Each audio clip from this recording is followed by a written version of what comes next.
Clara wasn't expecting mail. Not anymore. Most days, the only thing that showed up in her rust-stained mailbox were overdue bills or junk ads for luxury services she could never afford. So when she saw the cream-colored envelope, thick, elegant, sealed with gold wax, and bearing the Whitmore family crest, her heart gave a small, confused lurch. She held it in her hands like it might bite. Her sister's name, Victoria Whitmore, was etched in cursive script at the top. Beneath that, printed with the kind of formality that screamed wealth and exclusivity, were the words, "You are cordially invited to the wedding of Victoria Whitmore and Nathaniel Crestmore." Clara hadn't seen Victoria in over 6 years. Not since the bitter fallout that left her with nothing but a duffel bag of clothes and a mountain of unanswered questions.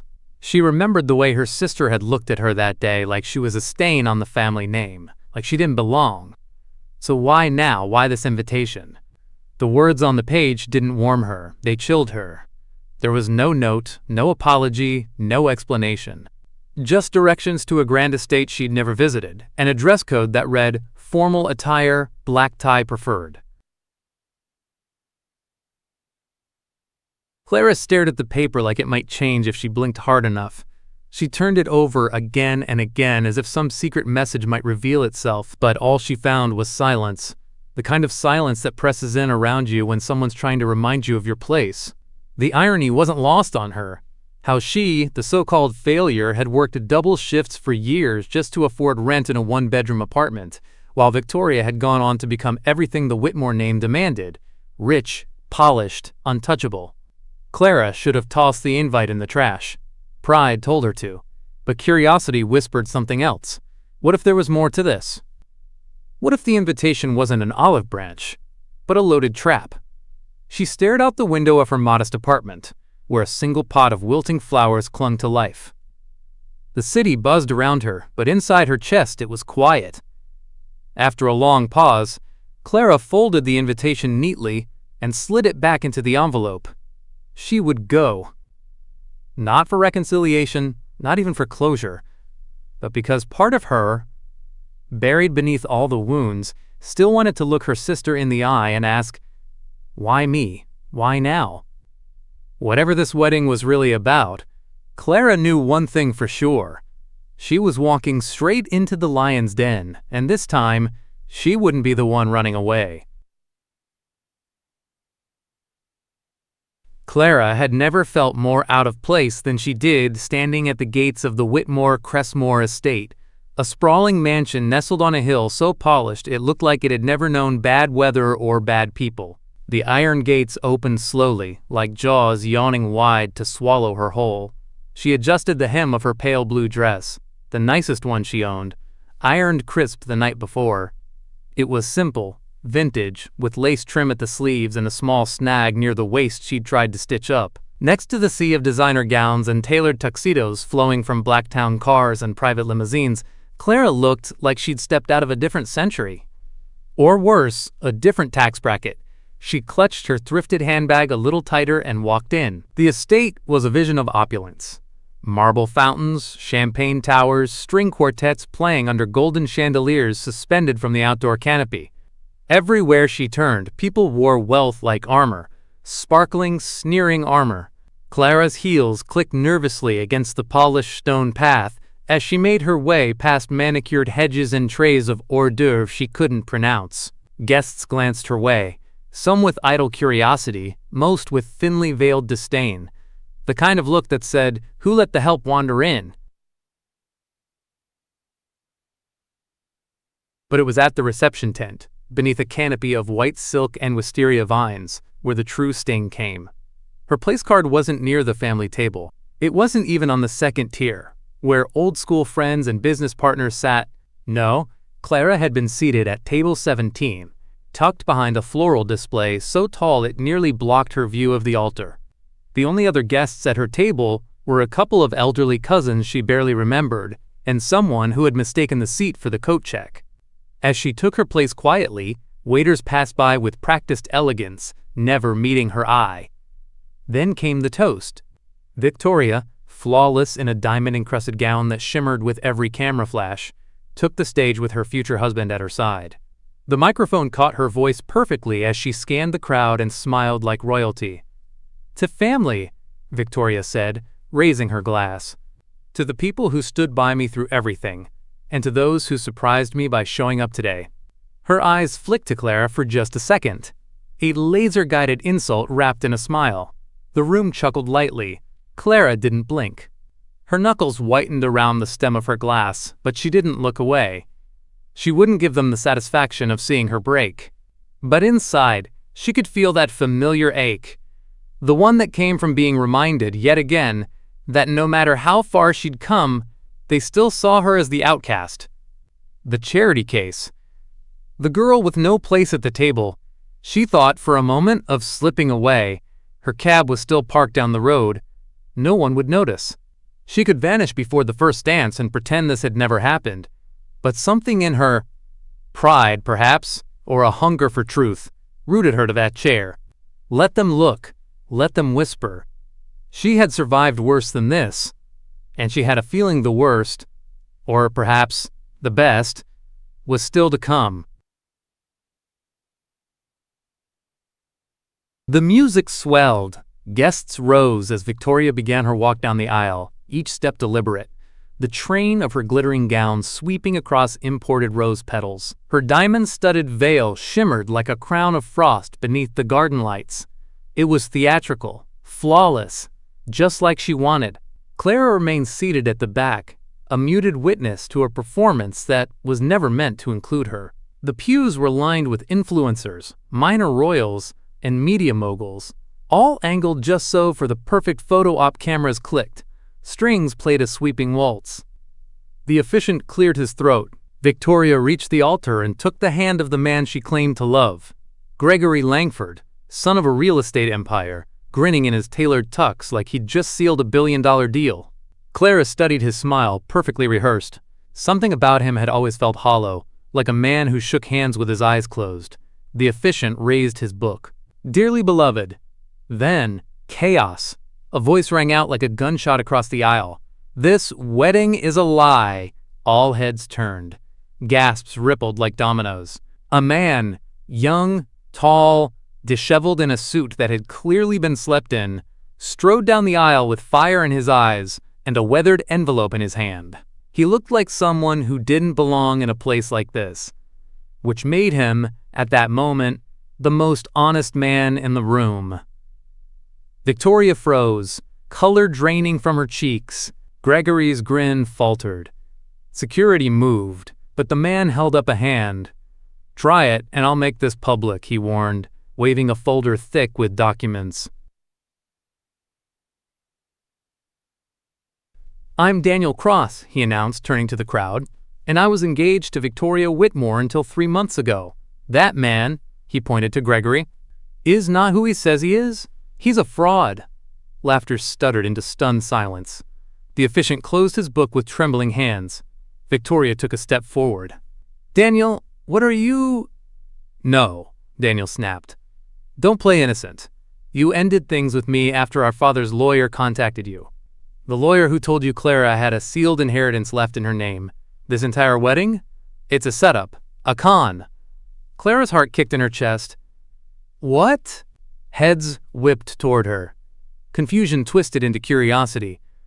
Whispers started again, louder now, building like a storm. Gregory turned to Victoria, jaw tight.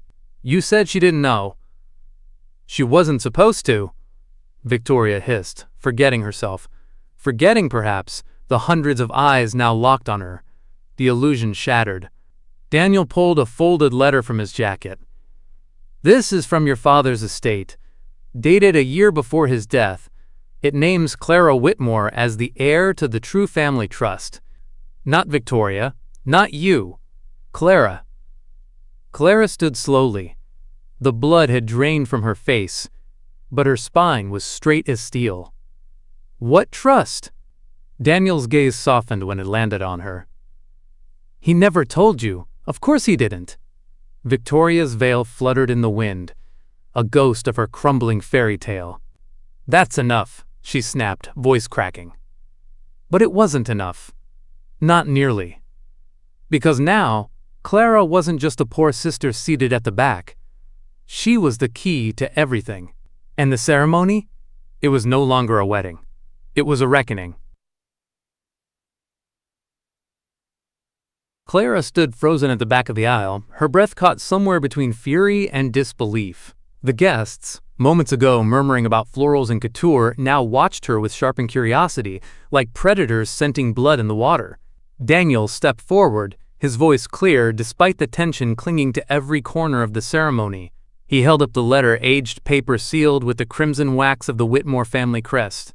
"This," he said, turning to the crowd, "is the letter your father wrote after he updated his will. A letter meant for Clara, his true heir. It outlines a trust fund, hidden through offshore accounts and old family holdings. A fortune Victoria knew about. A fortune Gregory wanted access to." Clara stared at the document, as if it were a hallucination. Her name scrawled in her father's hand, the same hand that hadn't held hers since the day he exiled her from their estate, with nothing but a duffel bag and a warning to never return. Victoria's lips curled into a sneer. "You're seriously going to believe that? My father left me in charge. Clara doesn't belong in this family. She left us." She was cast out," Daniel interrupted, his voice rising, "because you and your mother forged documents to make it look like your father disinherited her. But this letter proves otherwise. He intended for Clara to inherit everything, not you." The audience was no longer just watching. They were absorbing, calculating, aligning themselves with the woman who had just gone from wedding outcast to rightful heiress. Gregory's mask cracked. "You told me she was broke. She was supposed to be," Victoria hissed, her voice cutting the air like glass. "She didn't even know about the money." Daniel turned to Clara, softer now. "Your father kept it from you to protect the assets. He wrote that he regretted how things ended with you, that he'd been manipulated, pressured. This was his way of making it right." Clara slowly walked toward him, each step weighted with memory and disbelief. Her fingers brushed the letter, as if to test if it was real. She looked out at the sea of shocked faces, all those who had dismissed her hours ago as a charity case in a second-hand dress. "Why me?" she whispered, more to herself than anyone. Daniel met her eyes. "Because you were the only one who didn't want anything from him, and that made you the only one who deserved it." Victoria's face crumbled. "This isn't happening. You can't do this. You can't take what's mine." Clara turned to her, and for the first time that day, she didn't feel small. "I never wanted any of it," she said quietly. "But you tried to humiliate me to protect a lie, and now it's unraveling." Guests murmured again. Even the officiant had quietly stepped off the dais. The bride's perfect day had shattered like crystal underfoot. And the woman who arrived with nothing but dignity? She was now the one holding all the power, even if she hadn't yet decided whether to claim it. The room fell into an unsettling silence after Daniel's revelation, but the chaos was far from over. Clara stood, still holding the letter in her hand, the weight of it settling over her like a thick fog. Her thoughts were fragmented, but one thing was clear. The truth had peeled back the layers of her family's carefully constructed lies. Victoria's eyes, once sharp with ambition, now flickered with panic. Her mouth moved, but no sound emerged. She stood frozen, like a woman who had just realized the grand performance she'd been leading had been unmasked, but still, she fought to maintain control. "I didn't," Victoria's voice trembled. "I didn't know, Clara. You have to believe me. This isn't what it seems." Clara's gaze never wavered from her sister.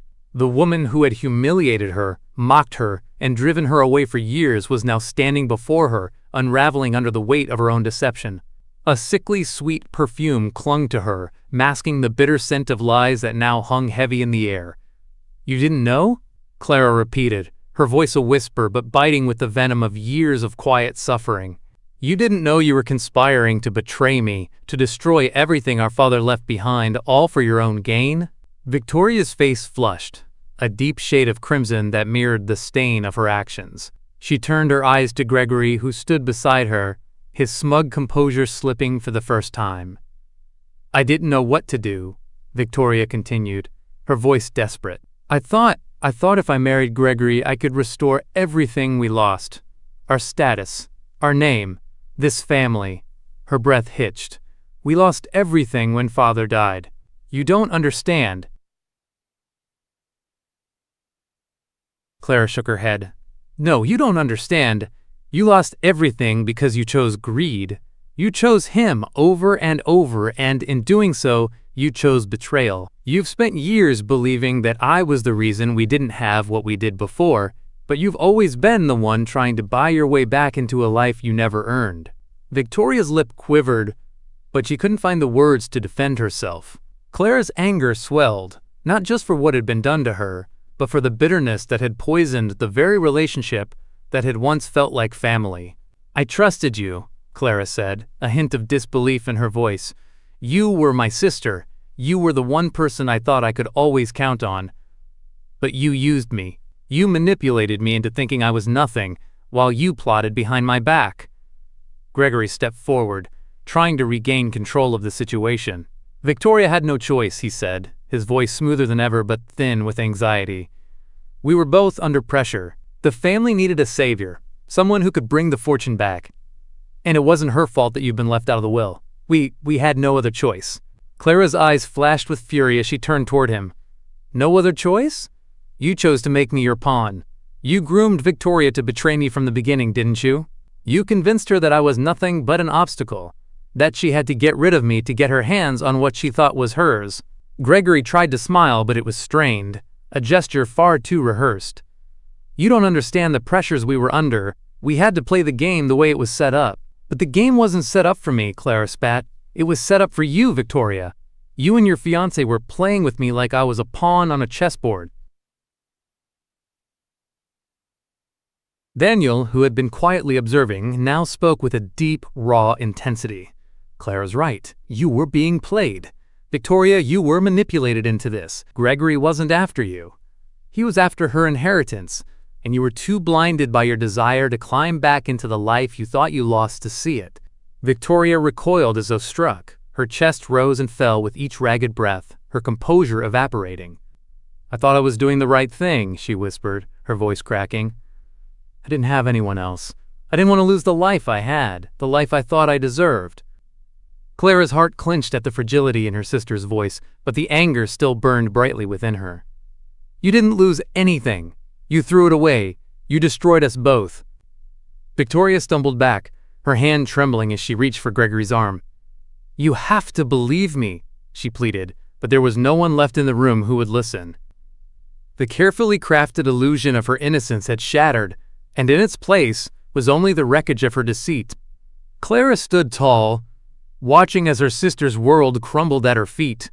The ceremony was over, and for the first time in years, Clara realized that the real battle was just beginning.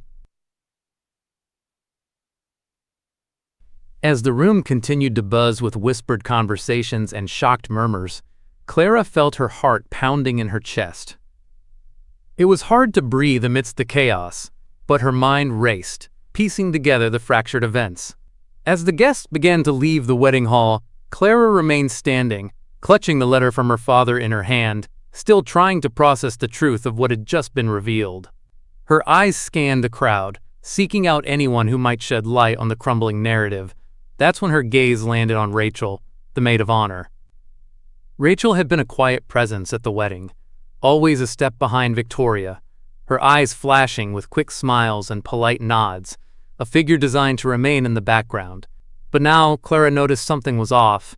The woman's usual poised demeanor was gone. Rachel's hands trembled as she clutched her champagne glass, her smile faltering each time she caught Clara's eye.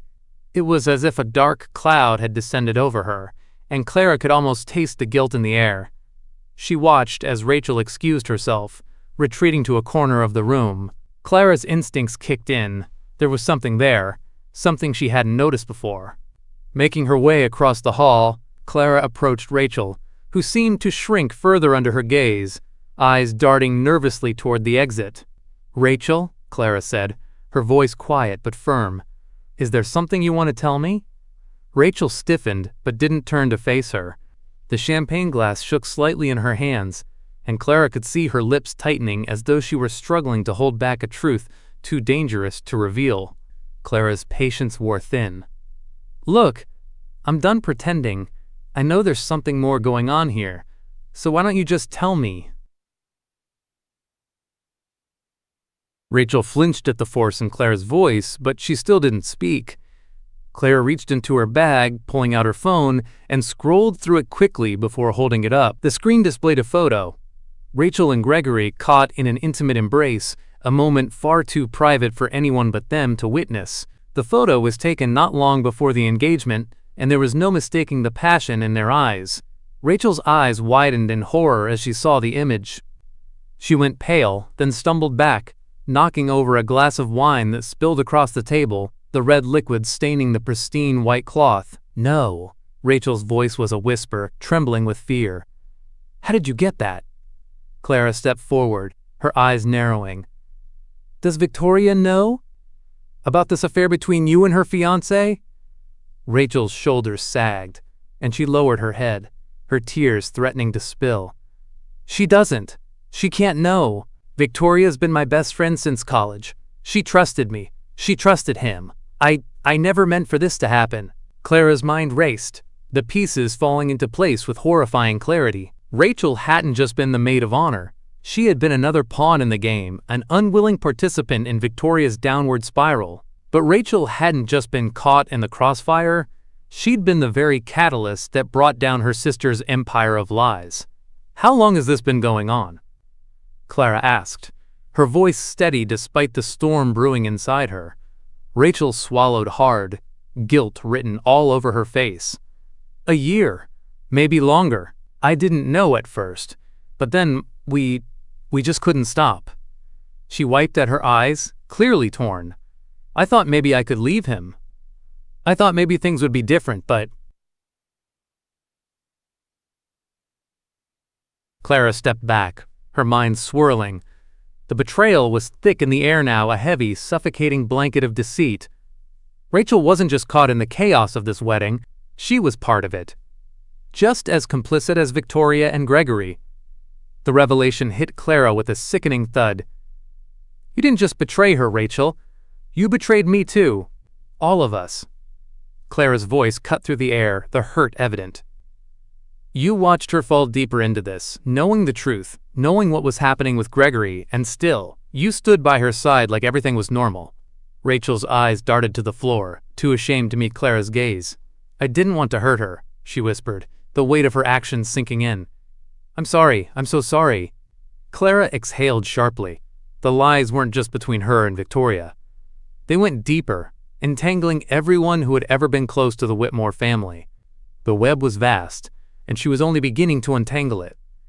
"You have no idea how much damage you've caused," Clara said, her voice thick with anger and sorrow. "You've not only destroyed my life, but you've played a part in destroying Victoria's too." Before Rachel could respond, Clara turned on her heel, her mind already focusing on the next layer of betrayal she had to face. Rachel might have been the maid of honor, but she was just another footnote in a story of broken trust and shattered relationships.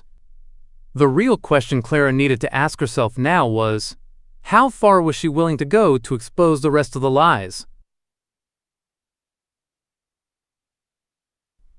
The room felt heavy with tension, an air of unease suffocating the once celebratory atmosphere. Clara, still reeling from the revelations about Rachel and Gregory, now stood at the center of the storm. She wasn't just fighting for her inheritance anymore.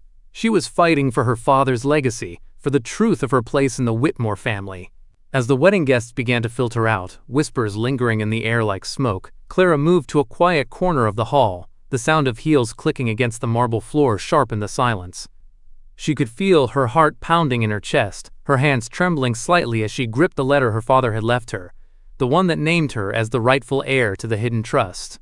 But as her mind wrestled with the sudden weight of her new reality, she couldn't shake the feeling that there was more. There had to be more. A voice broke through her thoughts. "You're not finished yet." Clara turned to find her mother standing in the doorway. Gloria Whitmore's elegant appearance hadn't faltered.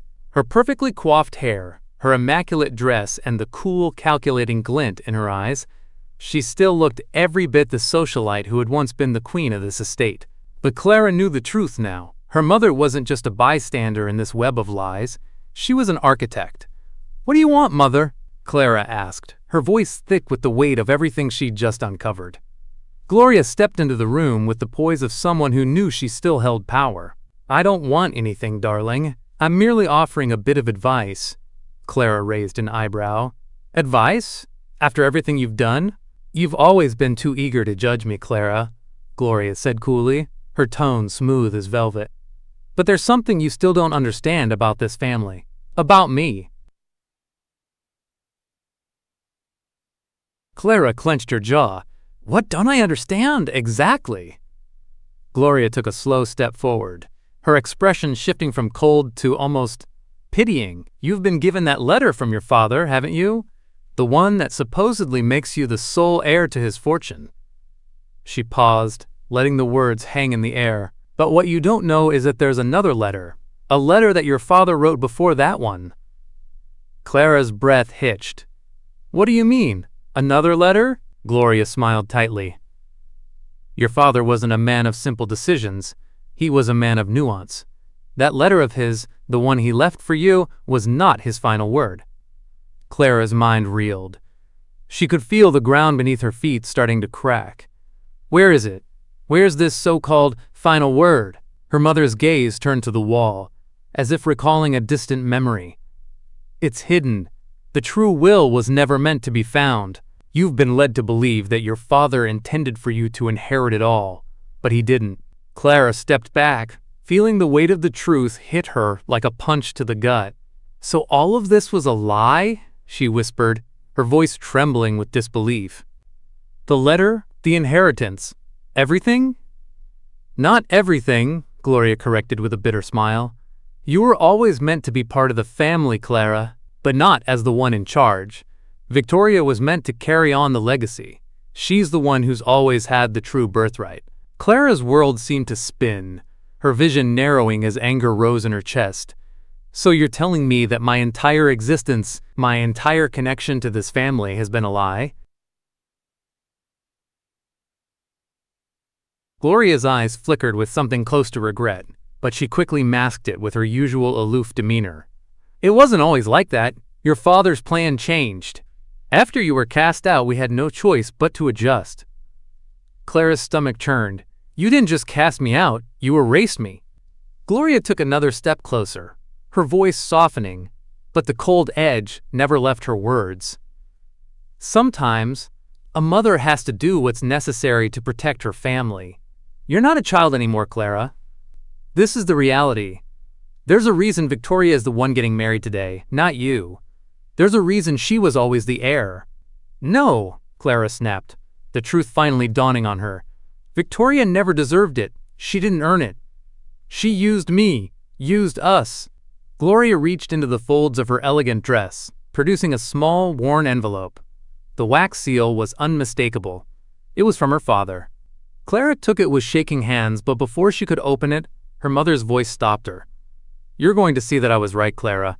You always were the outsider, and no matter what that letter says, it's too late to change things now."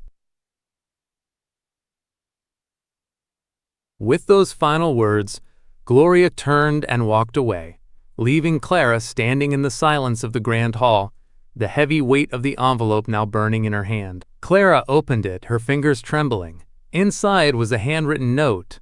Her father's true will. The truth hit her like a thunderclap. The document revealed the devastating truth that Clara had always feared but never fully understood. The family fortune hadn't been meant for her. Her father had left everything to Victoria, his real daughter, the one who had been groomed for the role all along. But then, in a final act of regret, her father had changed his mind. The will was amended, leaving a portion of the inheritance to Clara, but only if she could prove her worth. Only if she could stand up to the family who had cast her aside. Clara's heart thundered in her chest. The game was far from over. There was one final battle to be fought, one final truth to be exposed. Clara could barely keep her thoughts straight. The more she uncovered, the deeper the rabbit hole seemed to go. The pain of betrayal and loss twisted in her chest as she clutched the will in her hands, feeling the weight of her father's words like a chain pulling her further into the past. But it wasn't just the lies about inheritance or the schemes Victoria had played into that consumed her now. There was something more, something far deeper that Clara was about to discover. It was an old family friend who set the final truth in motion. Clara had been wandering the halls of the Whitmore estate, unable to shake the crushing weight of everything she had learned. As she passed the grand staircase, a familiar voice called her name. Clara? She turned, startled to see Mrs. Reynolds, an elderly woman who had always been a fixture at family gatherings. Clara remembered her from her childhood, always kind and warm, though she had kept mostly to herself.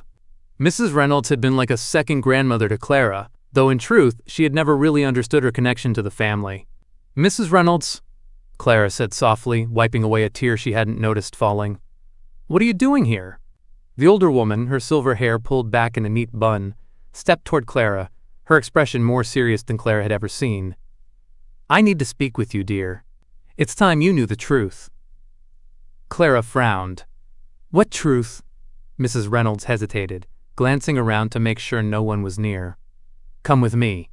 Clara followed her to a quiet parlor off to the side of the estate, its faded furniture and soft lighting offering an oasis of calm in the midst of the chaos that had consumed the wedding.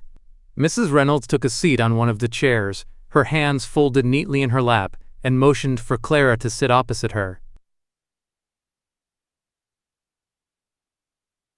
I've known you since you were a child, Mrs. Reynolds began, her voice soft, almost wistful. And I've seen the way you've always tried so hard to fit in. Always trying to prove yourself, even when you never had to. But there's something you don't know, Clara, something your parents never told you. Clara's heart skipped a beat. What do you mean? What are you talking about?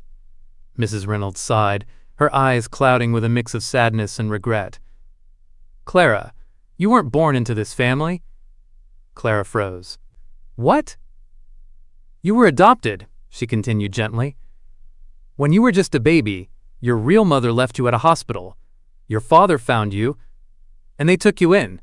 But the family, they didn't want anyone to know. They were ashamed of the circumstances. Your mother wasn't, well, she wasn't someone they'd ever associate with.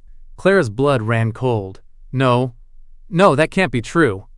But the older woman's gaze never wavered. It is, Clara. And when your father found you, he brought you home, despite what anyone else thought. They raised you, yes, but there were always whispers. Secrets. You were loved, but in a way that couldn't be openly spoken about.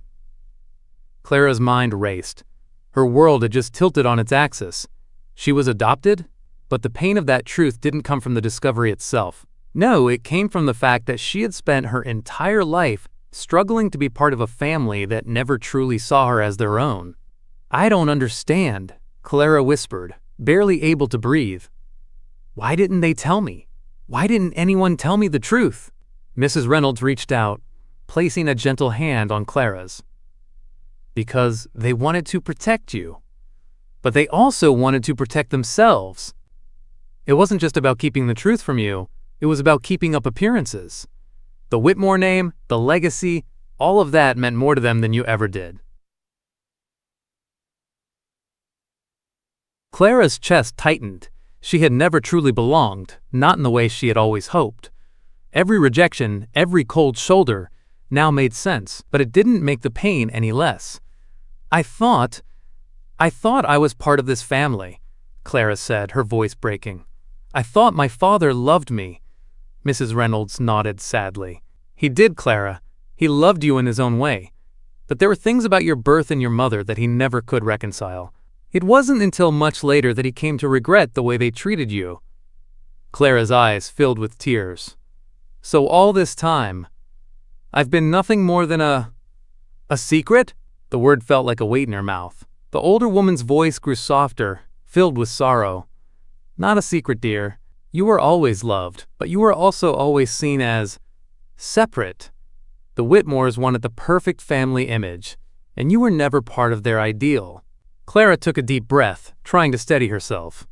So that's why they pushed me away, why Victoria never accepted me, why I was always treated differently. The pieces were falling into place, and it was more painful than she could have ever imagined. Mrs. Reynolds gave her a small, sad smile. Yes, and that's why, When your father passed away, they tried to erase you from the family's history. They hoped the world would forget about you, and they nearly succeeded. The silence that followed was heavy with the weight of revelation. Clara sat, numb and stunned, the truth washing over her like an avalanche. She wasn't just fighting for a fortune. She was fighting for a place in a family that had never truly seen her as their own. "Blood isn't always family, Clara," Mrs. Reynolds said, her voice soft but firm. "Family is what we make of it, and you, my dear, are far stronger than you realize." The grand ballroom was a mess of wilted flowers, overturned champagne flutes, and shocked whispers that clung to every corner like smoke. The air, once scented with roses and opulence, now carried a bitter trace of betrayal. The wedding, if one could still call it that, had fallen into disarray, and yet the altar still stood, waiting like a stage for the final act. Clara stood at the edge of it all, clutching a weathered letter in her trembling hands. Her father's final, unaltered words, the ones that hadn't been forged, twisted, or hidden, the truth. The real truth. From across the room, Victoria spotted her and froze, her veil slightly askew and eyes rimmed in red. Her perfect bridal glow had dissolved into a mask of rage and ruin. Gasps rippled through the crowd as Clara slowly stepped onto the marble aisle, each footstep echoing louder than the last. Victoria's voice cut the air. "Don't you dare!" Clara didn't stop. "You don't get to play savior," Victoria hissed, stomping down from the altar in a flurry of silk and venom. "You've always wanted to ruin me. You couldn't stand that I had everything, that I belonged here." "I never wanted what you had," Clara said, her voice steady, "but I won't let you lie about who I am anymore." A hush fell over the guests as Clara turned to face them all. The groom's stiff-necked family, the socialites clinging to their pearls, and the whisperers who had once mocked her from the farthest table. She held up the letter. "This," she said, voice clear, "was written by my father before he died. The real letter, not the version you were all told existed, not the one that erased me." A collective murmur surged. Victoria paled. "He wrote this after everything. After he realized what had been done. He knew I was cast out. He knew about the forged will. And he regretted it. Deeply." "No one cares about your sob story," Victoria barked, trying to regain control.